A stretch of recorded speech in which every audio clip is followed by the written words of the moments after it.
میرا پیارا نبی کتنا پیارا نبی، ساری دنیا کا ہے وہ دلارا نبی، امتی امتی پر حکومت میرے نبی کی ہے۔ جیسے کہ حضور صلی اللہ علیہ وسلم آج مکہ سے ہجرت کر کے چلے، کفار مکہ قتل کرنے کے لیے گھیرے تھے، نہیں پائے تو 100 اونٹ کا اعلان کر دیا کہ جو محمد کو پکڑے گا اسے 100 اونٹ انعام میں دیا جائے گا۔ پکڑنے کے لیے سب بھاگے ادھر ادھر، پوری میں ایک سوراخا بھی تھے، وہ بھی رسول کو پکڑنے کے لیے چلے اور اتفاق سے رسول کریم سے سوراخا کی ملاقات ہو گئی مدینے کے راستے میں۔ جیسے سوراخا نے حضور پر حملہ کرنا چاہا، ویسے حضور نے زمین سے فرمایا یا ارض خذی، اے زمین تو سوراخا کو پکڑ دے۔ تو سوراخا کا گھوڑا، عرب کی زمین پتھریلی ہے لیکن ان کا گھوڑا گھٹنوں تک زمین میں دب گیا۔ سوراخا نے دیکھا، معافی مانگی۔ جب معافی مانگی تو حضور نے فرمایا زمین سے یار دو ترکی ہے، اے زمین اس کو چھوڑ دے۔ تو زمین نے سوراخا کے گھوڑے کو چھوڑ دیا۔ تو پھر 100 اونٹ پر سوار آئے کہ پکڑنے میں لے جائے تو 100 اونٹ ملی۔ تو سوچے رب کی بات ہو سکتا ہے پھر بڑھے آگے۔ جب پھر بڑھے میرے نبی کی طرف تو پھر میرے نبی نے فرمایا یار دو خودی، اے زمین پکڑ دے۔ تو پیٹ تک کے سوراخا کا گھوڑا زمین سے دب گیا۔ پھر معافی مانگی، میرے نبی نے معاف کیا۔ یار دو ترکی، اے زمین چھوڑ دے۔ زمین نے چھوڑ دیا۔ تب حضور نے فرمایا سوراخا تمہیں کیا ہو گیا ہے؟ تمہارے ہاتھوں میں کسرا کا کنگن دیکھ رہا ہوں۔ کسرا کا کنگن، کسرا کا بادشاہ سونے کا کنگن پہنتا تھا۔ تو سرکار نے فرمایا سوراخا کیا ہو گیا؟ تم ایمان بھی لاؤ گے، اسلامی مجاہد بھی بنو گے، کسرا پر حملہ کرو گے، اللہ تمہیں کامیابی عطا فرمائے گا، کسرا کے ہاتھ کے سونے کے کنگن تمہارے ہاتھوں میں پہنائے جائے۔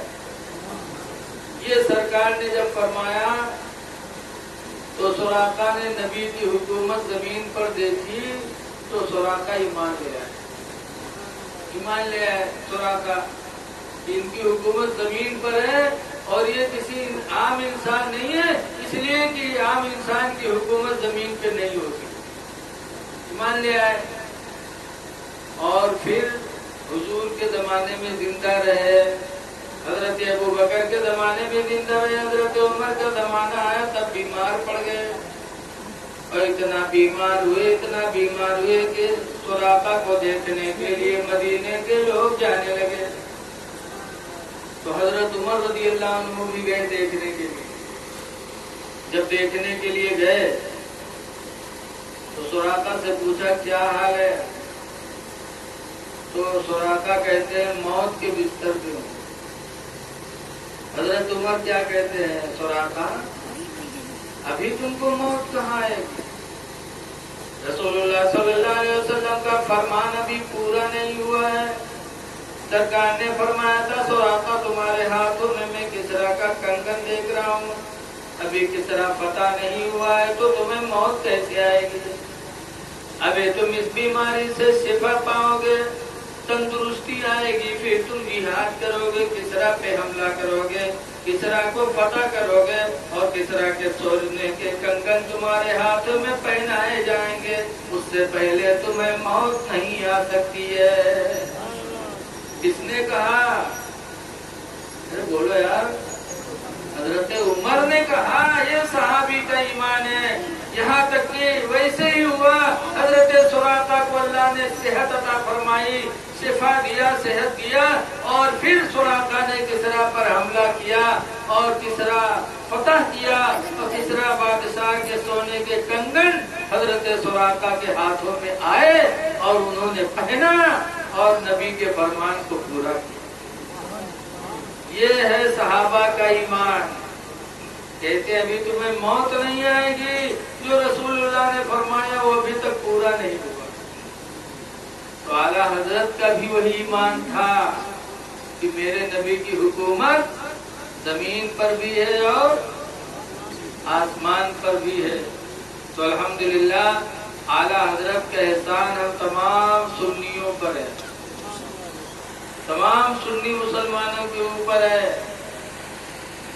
اسی لیے اللہ فرماتا ہے لیکن کونوا ربانین، اے میرے بندو تم اللہ والے ہو جاؤ، رب والے ہو جاؤ، اللہ والے ہو جاؤ. کیسے؟